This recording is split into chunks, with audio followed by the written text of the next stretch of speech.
আসসালামু আলাইকুম, কেমন আছেন সবাই?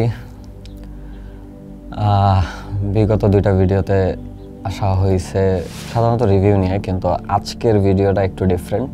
প্রথমেই মাপ চাই ভাই, আমি কোনো রাজনীতিবিদ না বা কোনো রাজনৈতিক বিশ্লেষকও না, বাট হ্যাঁ, পলিটিক্যাল বিষয়গুলো একটু দেখতে বা একটু অবজারভেশনে রাখতে পছন্দ করি। তো এই জায়গা থেকে একটা ছোট্ট ঘটনা ঘটে, সেটা হচ্ছে যে আমার এক বন্ধু, তো ওর সাথে বলা যায় যে অফিস বা ফ্যামিলির বাইরে যেই টাইমটা, ওই ম্যাক্সিমাম টাইমটা ওর সাথেই থাকা হয়। ও হঠাৎ একদিন আমাকে প্রশ্ন করতেছে যে তুই বাংলাদেশের যতগুলো দল আছে সবগুলা দল সম্পর্কে গুতাস, এই দলের গুতাইতেছে, ওই দলের একটা দল বাদে। আমি বললাম কোন দল? বলতেছে যে তুই জানোস যে আমি কোন দলের কথা বলতেছি, এবং ওই একটা দল বাদে তুই বাকি সব দলের গুতাস, তোর সমস্যা কি? তো এই জায়গা থেকে আসে হচ্ছে যে মজার কাহিনী, সেটা হচ্ছে যে ও আমার সামাজিক যোগাযোগ মাধ্যমে খেয়াল করছে যে আমি বাংলাদেশ জামায়াত ইসলামী নিয়ে কখনো কোনো ধরনের পোস্ট করি না, কারণ আমার কাছে মনে হয় যে আসলে পোস্ট করার মতো তেমন কোনো কিছু নাই। সো ওর সাথে আমার কনভারসেশনটা এরকম স্টার্ট হয় যে বাংলাদেশের মানে তুই কেন বলবি না স্বাধীনতা বিরোধী, স্বাধীনতা মুক্তিযুদ্ধ কি তোর কাছে কোনো মিনিং রাখে না, বা মুক্তিযুদ্ধ কি তোর কাছে কোনো ভ্যালু নাই, ওরা মুক্তিযুদ্ধের বিরোধিতা করছে, ইয়া করছে। তাই বললাম ওকে ফাইন, ঠিক আছে, আমি মানলাম যে জামাত মুক্তিযুদ্ধের বিরোধিতা করছে, এবং হ্যাঁ, ওদের এই বিষয়ে শাস্তি দেওয়া উচিত বা শাস্তি হওয়া উচিত। আচ্ছা ঠিক আছে, এটা গেল ফার্স্ট পয়েন্ট। সেকেন্ড পয়েন্ট কি বলবো আমি, তা ওরা ইসলামিক রাষ্ট্র প্রতিষ্ঠা করতে চায়, ইসলামিক শাসন ব্যবস্থা আনতে চায়। আমি বললাম ওকে ফাইন, ঠিক আছে, ইসলামিক শাসন ব্যবস্থা আনলে সমস্যা কোথায়? ও বলতেছে হ্যাঁ, বাংলাদেশের মতো একটা দেশে সে ইসলামিক শাসন ব্যবস্থা প্রতিষ্ঠা করতে চায়, বাংলাদেশে কি শুধুমাত্র মুসলমানরাই আছে কিনা।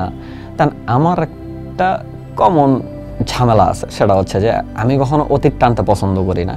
প্রথম কথা যে অতীতে কোন রাজনৈতিক দল কি করছে না করছে, অতীত বলতে ওই 50 বছর আগে 60 বছর আগে আমি একটা কাজ করছিলাম, ওই কাজটা দিয়া আরো 50 বছর ভাঙ্গায়া খাবো, এই ধরনের রাজনীতি আসলে আমার পছন্দ না, ফ্র্যাঙ্কলি স্পিকিং। তো ওই জায়গা থেকে তো ওরা আমি বললাম যে ঠিক আছে, ভালো কথা, আমি তোর এইটাও মানলাম যে হ্যাঁ, ওরা ইসলামিক ইয়া প্রতিষ্ঠা করতে চায়, যার কারণে ওদের বিরোধিতা করা উচিত। ওকে ফাইন, তারপরে আরেকটা বল যে এইটার কেন আমি বিরোধিতা করব, বা এদের বিরোধিতা করা উচিত কেন, এরা সমাজের জন্য কতটুকু ক্ষতিকর, এই জিনিসটা আরও কিছু বল। সব থেকে ফান ফ্যাক্ট হলো যে ওর কাছে আর কোনো ভাষা নাই। এখন মজার বিষয় হচ্ছে যে 47-এ ব্রিটিশ কলোনি থেকে যখন ভারত স্বাধীন হয়, ভারত স্বাধীন হওয়ার পরে, মানে আমি যতটুকু জানি আর যতটুকু বুঝি আর কি, ভারত স্বাধীন হওয়ার পরে বাংলাদেশ, পাকিস্তান এবং ভারত তিনটা ভূখণ্ড আলাদা হইল সম্পূর্ণ ধর্মের উপর বেস করে। এখন সেই ধর্মের উপর বেস করে আলাদা হওয়া রাষ্ট্রগুলোকে তুমি এখন বলতেছো যে আমরা ধর্ম নিরপেক্ষ। তোমার জন্মই হয়েছে ধর্মের উপর বেস করে। কারণ কি, বাংলাদেশের অধিকাংশ সংখ্যা মুসলমান, মানে এই ভূখণ্ডে অধিকাংশ মানুষ ছিল মুসলমান, যার কারণে হইল কি, এই যে আচ্ছা ঠিক আছে, এদেরকে পাকিস্তান বানায় দাও, মুসলমান রাষ্ট্র দুইটা, এই দুইটা দুই পাশে থাকবে, এরা হচ্ছে যে মুসলমান রাষ্ট্র, এদেরকে পাকিস্তান। আমি পাকিস্তানের পক্ষে কথা বলতেছি না। তারপরে কি হইল যে 47-এ ভাগ হওয়ার পরে পাকিস্তান, পশ্চিম পাকিস্তান হইল সবকিছুর মাথা, আর পূর্ব পাকিস্তানের অবস্থা খারাপ, শোষণ করা শুরু হইল। আমরা এর বিরোধিতা করা শুরু করলাম, বিরোধিতা করতে করতে করতে করতে আমরা ভাষা আন্দোলনে গেলাম, ভাষা আন্দোলন থেকে মুক্তিযুদ্ধে আসলাম, মুক্তিযুদ্ধ থেকে আমাদের দেশ স্বাধীন হইল। স্বাধীন হওয়ার পরের ঘটনা কি হইল, একটা দল মানে স্টেক ভাগাভাগি শুরু হইল, যে স্বাধীনতার স্টেক হোল্ডার কারা। এখন আমি যদি বলি যে জুলাই আন্দোলনের স্টেক হোল্ডার কারা, জুলাই আন্দোলনের কোনো স্টেক হোল্ডার নাই, লিডার্স আছে যারা হচ্ছে যে আন্দোলনকে বেগবান করছে, লিড করছে, সবকিছু করছে। কিন্তু জুলাই আন্দোলন একমাত্র আমার এই কথা বলার মতো লোক বাংলাদেশে খুবই কম, কারণ জুলাই আন্দোলন হয়েছে সম্পূর্ণ সাধারণ মানুষ সহ প্রত্যেকটা শ্রেণী পেশার মানুষের অংশগ্রহণের মাধ্যমে। সো 71-এর ঘটনাটাও এরকমই ছিল, যে 71-এর ঘটনাটা ঘটছে বাংলাদেশের প্রত্যেকটা কৃষক, শ্রমিক, রিক্সাওয়ালা, চায়ের দোকানদার থেকে শুরু করে বাংলাদেশের প্রত্যেকটা শ্রেণী পেশার মানুষের কারণে। তো ওর সবকিছু মানার পরে আমি বললাম যে আমি আউট অফ দ্য টপিক কিছু বিষয়ে চলে গেছি, বাট এই জায়গা থেকে ওরা আমি বললাম যে আচ্ছা ঠিক আছে, এই জায়গাগুলা এই ভাগাভাগি বাদ দিয়ে আমি যেহেতু জামাতের বিরোধিতা করব, তুই আমারে আর কিছু পয়েন্ট দে যে আমি জামাতের বিরোধিতা করব। ও বলতেছে কি ৭১ কি তোর কাছে কোনো মিনিং রাখে না? আমি বললাম বলে ৭১ তো আমি মাইনা নিলাম, ইসলাম বিরোধী বা ইসলামী শাসন ব্যবস্থা প্রতিষ্ঠা করতে চায় ওইটাও আমি মাইনা নিলাম, এই দুইটা তো আমি পাইলাম, বাট আরো কিছু বল যে এই জিনিসটা হইলে আমি করব। আমার বলতেছে হ্যাঁ জামাতের তো এমনি একটা আছে যা রক্ষা ঢালে। আমি ভাই এটা বাদ, এই বিষয়ে আমি কোনো কথা বলবো না। এই কথা বলবো আমি বলবো না কেন? কারণ বিশ্বজিৎরে শিবির বইলা রাস্তার মাঝখানে কোপায়া মারছে, তুই রক্ষাটার কথা রাস্তার মাঝখানে কোপায়া মারছে। কিছুদিন আগে পুরান ঢাকায় এক ব্যবসায়ীরে পাথর দা পিটায় মাইরা ফেলাইছিস, রক্ষাটার থেকে বহুত ভালো। আমি কোনো কিছু প্রমোট করতেছি না, বাট রাস্তার মাঝখানে ওপেনলি যেইভাবে মানুষজনরা খুন করা হয়েছে এই টপিক বাদ দিয়ে এটা সব দলই আছে, তারপরে কি আছে ওইটা বল। এখন মজার বিষয় আমি বললাম যে ও রাস্তায় চাঁদাবাজি করে, রিক্সাওয়ালার থেকে চাঁদা নিতেছে, ফুটপাতের থেকে চাঁদা নিতেছে। এই চাঁদাগুলা যায় কই? এই চাঁদাগুলা নিতেছে কারা বা এই চাঁদাগুলা দিচ্ছেই কারা? এই যে ফুটপাতে এত মানুষ ঘুমাচ্ছে, এত মানুষ আসতেছে, আমার একটা দেশ স্বাধীন রাষ্ট্র, ফুটপাতে হাজার হাজার মানুষ প্রত্যেক বছর চরের মধ্যে হাজার হাজার মানুষের বাড়িঘর বিলীন হয়ে যায়, তারা ঢাকায় চলে আসে, ছিন্নমূল হয়ে যায়। এই যে মানুষগুলা, এই মানুষগুলার আসল ব্যবস্থাটা কি? এই মানুষগুলার থেকেও যারা চাঁদা নিচ্ছে এরা কারা? আচ্ছা চাঁদাবাজি করে না, ওকে ফাইন, ঠিক আছে, তারপরে আরেকটা কি? এখন ও আর আমারে কোনো দিতে পারতেছে না, কোনো অ্যান্সার দিতে পারতেছে না যে না আসলে ওরকম না। তাই আমি বললাম ওকে ফাইন, তোর সব কিছুই তো আমি মানলাম, আমি তো জামাতের বিরোধিতা করবো, কিন্তু আমি জামাতের বিরোধিতা করবো কি দিয়ে? আমার পয়েন্ট তো দিবি, একটু লজিক্যাল পয়েন্ট দিবি। ও আমারে কিছু মানে খোরা যুক্তি দিল, আমি কিছু ল্যাংরা যুক্তি দিলাম। যেহেতু আমরা দুইজনের একজনও রাজনীতি করি না, দুইজনের রাজনীতির সাথে দূর দূরে কোনো সম্পর্ক নাই, বাট তারপরেও আমরা লজিক্যালি কিছু বিষয় আলোচনা করতে পছন্দ করি। কিন্তু ওই জায়গায় লজিক্যালের বদলে আমাদের খোরা যুক্তি আর ল্যাংরা যুক্তি দুইজনের মারামারি শুরু হয়েছে। মানে খোরা যুক্তি আর ল্যাংরা যুক্তির মধ্যে হচ্ছে যে ও আমার যুক্তি দিল যে হ্যাঁ আমি মনে কর যে একটা বাড়ি করতে চাইলাম, এই বাড়ির মধ্যে হচ্ছে যে আমি যখন বাড়ি করতে চাইলাম মানে সব কিছু লোকজন আইসা পুরা বিরোধিতা করলো, আমার বাড়ি করতে দিবে না, এই করতে দিবে না, ওই করতে দিবে না। আমি মোটামুটি আমার সবার মোটামুটি আত্মীয় স্বজন সবার সাহায্য নিয়ে করলাম, আমি কি ওই লোকের আমার এই বাড়িতে ঢুকতে দিব? আমি বললাম অবশ্যই দিবি না, অবশ্যই দিবি না, কেন ঢুকতে দিবি? কয় তাইলে যখন যুদ্ধ হয়েছে জামাত বিরোধিতা করছে, করছে, তো তখন আমি এখন কেন আমি তাইলে জামাতের সাপোর্ট দিব? আমি বললাম তোর এই কথাও আমি মানলাম। তাইলে ওর কাছে আমার প্রশ্ন ছিল যে জামাতরে আমি একটা জিনিস সব সময় বলি, ৭১ থেকে ২০২৫ অলমোস্ট ৫৫ বছর আমি জামাতের বিরোধিতা করি। জামাত স্বাধীনতা বিরোধী একটা অংশের সম্পূর্ণ মানে স্বাধীনতা বিরোধী একটা অংশই, আচ্ছা ঠিক আছে আমি স্বাধীনতা বিরোধী অংশই বললাম। জামাত রাজাকার, জামাত এই জামাত ওই, আমি সব কিছুই ওকে মানতে রাজি আসলাম। ৭১ থেকে ৫৫টা বছর বাংলাদেশের যতগুলো শীর্ষ রাজনৈতিক দল আসছে, কোনো দল নাই যে জামাতের সাথে রাজনীতি করে নাই এবং জামাতের সাথে জোট করে তারা সরকার গঠন করে নাই। তার মানে আমি বাংলাদেশের যেই দলগুলার কথাই বলি সেই দলগুলা জামাতের শেল্টার দাতা, এবং সেই জামাত যদি স্বাধীনতা বিরোধী হয়ে থাকে তাহলে সেই দলগুলো সম্পূর্ণরূপে স্বাধীনতা বিরোধী। বিগত ৫০ বছরে একটা স্বাধীনতা বিরোধী সংগঠনের যারা বিচার না কইরা কোলে বসায় রাখছে তারা কি স্বাধীনতা বিরোধী না? তারা এই দেশের ভালো চায় কিভাবে? সো এই প্রশ্নটা অ্যাটলিস্ট যারা জামাতের বিরোধিতা করতেছে তাদেরও মাথায় থাকা উচিত, এবং যারা জামাতের সাপোর্ট দিচ্ছে বা জামাতের সঙ্গে আছে, জামাতের সংগঠনে আছে, তাদেরও এই জিনিসটা মাথায় থাকা উচিত যে তারা কি ভুলগুলো করে আসছে, এবং যে রাজনৈতিক দলগুলো এখন বাংলাদেশে উদীয়মান বলি বা প্রতিষ্ঠিত দল বলি যাই বলি, তাদেরও মাথায় থাকা উচিত আমি যখন জামাতের বিরোধিতা করতেছি ৫০টা বছর আমি কি করছি, ৫৫টা বছর আমি কি করছি। যেই শাসন ব্যবস্থা, যেই রাষ্ট্র ব্যবস্থায় আপনি নিজে থাকা অবস্থায় ৫৫ বছরেরও বেশি সময়ে তার স্বাধীনতা বিরোধী, যেই জায়গায় ওপেনলি সম্পূর্ণ রাষ্ট্রে ওপেনলি মিডিয়ার সামনে বলা হচ্ছে স্বাধীনতা বিরোধী এই সেই হ্যান ত্যান বগর চগর বহুত কিছু বলা হয়, তো তাদের বিচার হইল না কেন? এই দায় কার? অবশ্যই যেই রাজনৈতিক দলগুলো ক্ষমতায় ছিল, যেই সরকার ব্যবস্থাগুলো ক্ষমতায় ছিল, তারা ওই জায়গায় ব্যর্থ। তারা ওই জায়গায় ব্যর্থ কেন? তাদের স্বার্থে আঘাত আসবে। সো জামাতকে শুধুমাত্র আমি বলবো যে স্বাধীনতা বিরোধী বইলা জামাতকে টিকায় রাখা হয়েছে একটা জিনিসে, সেটা হচ্ছে যে আমার যখন মন চায় আমি জামাতকে বিরোধী দল হোক, জামাতকে স্বাধীনতা বিরোধী দল হোক, স্বাধীনতার চেতনা টিকায় রাখার জন্য জামাতকে বাংলাদেশকে টিকায় রাখা হয়েছে। তাছাড়া বাংলাদেশের মানুষ, অধিকাংশ মানুষ স্বাধীনতার কথা বইলা যায়। যখনই জামাতের কথা আসে তখনই তার মধ্যে মুক্তিযুদ্ধ, দেশপ্রেম জায়গা ওঠে। তার আগে দেশের বাস মারার থেকে শুরু করে সবকিছু করতে তারা প্রস্তুত। তো এই ধরনের দেশপ্রেমিকের থেকে দেশ সাবধানে রাখতে হবে।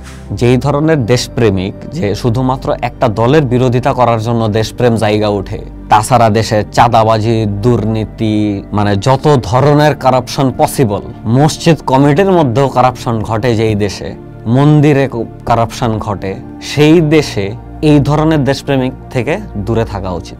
সো আপনার আশেপাশে যদি এই ধরনের দেশপ্রেমিক থাকে, এদের কাছ থেকে দেশপ্রেমের জায়গা থেকে অ্যাটলিস্ট দূরে থাকবেন।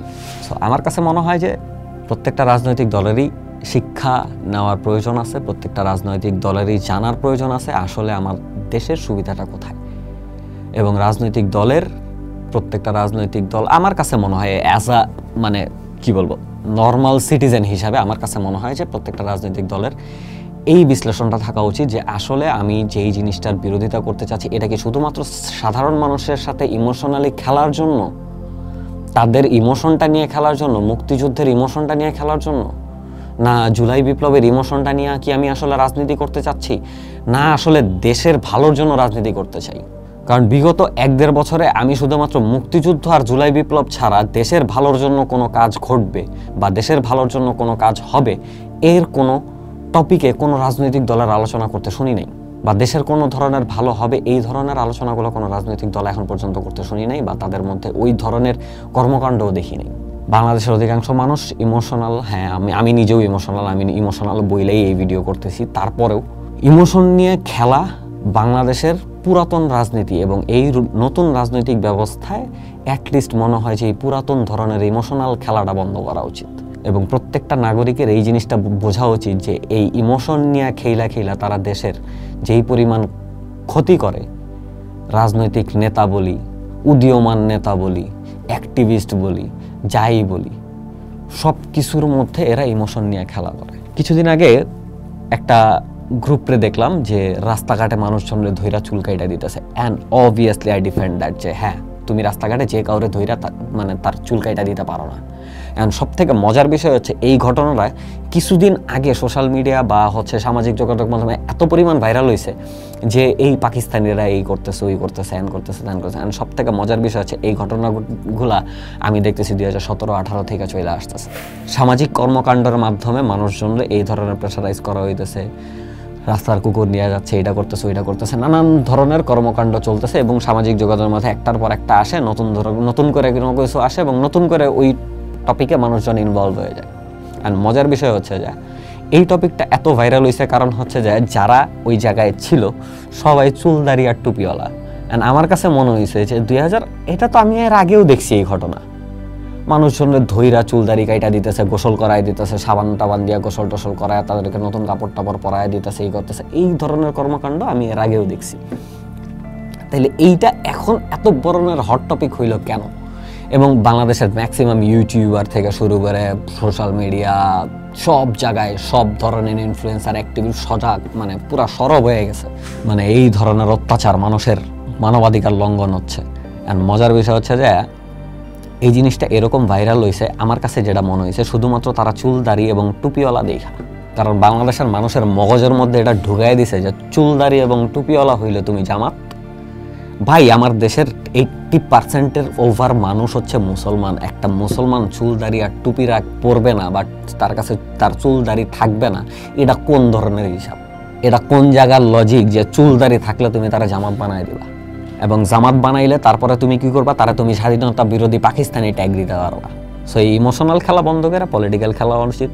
আর আমার বন্ধু বান্ধবের সাথে আমি মানে যতটুকু পারি বা যতটুকু বুঝি সেই ধরনের আলোচনা করি।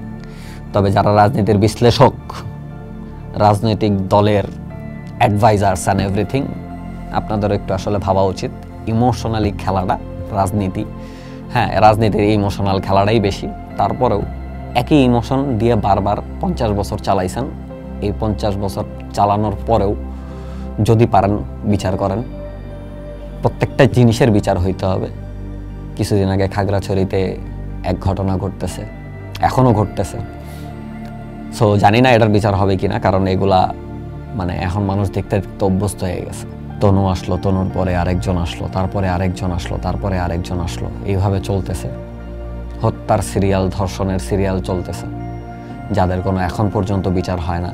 বিচার চাইতে গেলে একটা ধামাচাপা দেওয়া হয়, নতুন আরেকটা টপিক সোশ্যাল মিডিয়ায় আরেকটা নতুন একটা ভালো টপিক, আরেকটু গরম টপিক মিডিয়ায় গরম করা হয় যাতে চাপা দেওয়া যায়। তো আশা করবো আমাদের দেশ সুন্দর একটা দেশ হবে। আসলেই কিছু দেশপ্রেমিক পাবো, ইমোশনাল দেশপ্রেমিক বা টপিকের দেশপ্রেমিক না। আমরা আশা করব আমরা সত্যিকারের দেশপ্রেমিক হতে পারবো এবং আমাদের দেশের ভালোর জন্য কাজ করব। তো ওই জায়গা থেকে কোনো রাজনৈতিক দলের বিরোধিতা না বা কোনো একটা ইমোশনের উপর বেস করে বিরোধিতা না, আমরা আসলে বিরোধিতা করব তাদের খারাপ কাজগুলোর ভিতরে, এবং তাদের বর্তমান কাজগুলো যদি ভালো হয় তাদের তো বর্তমান কাজগুলোও বলবো, যে ভালো কাজ হইলে অবশ্যই ভালো বলবো, খারাপ কাজ হইলে অবশ্যই খারাপ বলবো। সো ওই জায়গায় কেউ যখন অন্য একটা দলের খারাপ বলতেছে তাকে বিরোধী দলে ঢুকায় দেওয়া, বা আমি একটা দলে আছি সে আমার দলের বিরোধিতা করতেছে মানে সে আমার বিরোধী কোনো দলের অংশ, ওই ভাবাটা, ওই মেন্টালিটিটা থেকে আগে বের হয়ে আসতে হবে। কারণ এখনও বাংলাদেশে এমন কিছু লোক আছে যাদের আসলে কোনো দলই পছন্দ না।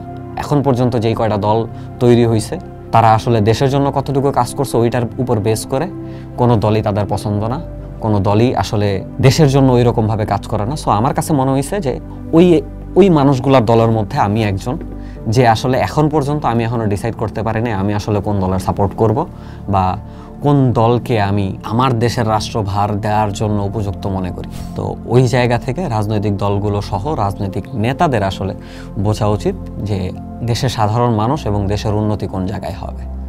ধন্যবাদ। ভুলটুল হয়ে থাকলে আমি আসলে ওই রাজনীতিবিদ নাই না, কোনো ভুলটুল হয়ে থাকলে কোনো কিছু হয়ে থাকলে সরি।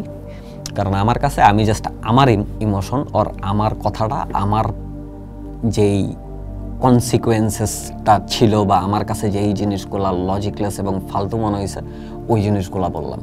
ফালতু কর্মকাণ্ড বাদ দিয়ে দেশের উন্নয়নের জন্য কোনো কিছু করতে পারলে করেন, নাইলে ভাই রাজনীতি বাদ দেন। এই ধরনের নাচা গানা, ইমোশনের নাচা গানা এইসব দেখতে দেখতে আমরা এখন ত্যক্ত। ধন্যবাদ, আবার দেখা হবে।